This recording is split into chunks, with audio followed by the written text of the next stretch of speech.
சங்கீதம் 37 1 முதல் 10 வரை வேதப்பாடம்.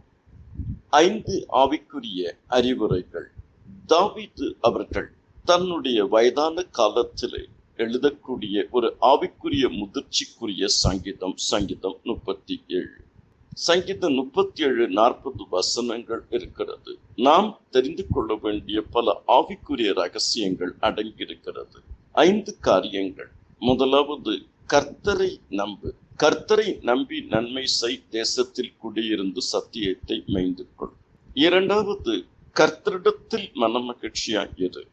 கர்த்தரிடத்தில் மனமகிழ்ச்சியாயிரு, அவர் உன் இருதயத்தின் வேண்டுதல்களை உனக்கு அருள் செய்வார். மூன்றாவது, கர்த்தருக்கு ஒப்புவி. உன் வழியை கர்த்தருக்கு ஒப்புவித்து அவர் மேல் நம்பிக்கையாயிரு, அவரே காரியத்தை வாய்க்க பண்ணுவார். 5வது வசனம். நான்காவது, கர்த்தரை நோக்கி அமர்ந்திரு. 7வது வசனம் சொல்லுகிறது, கர்த்தரை நோக்கி அமர்ந்து அவருக்கு காத்திரு, காரிய சித்தி உள்ளவன் மேலும் தீவினைகள் செய்கிற மனுஷன் மேலும் எரிச்சல் ஆகாதே. சங்கீதம் 37:34. கர்த்தருக்கு காத்திரு. நீ கர்த்தருக்கு காத்திருந்து அவருடைய வழியை கைக்கொள், அப்பொழுது நீ பூமியை சுதந்திரித்துக் கொள்வதற்கு அவர் உன்னை உயர்த்துவார். துன்மார்க்கர் அறுப்புண்டு போவதை நீ காண்பாய்.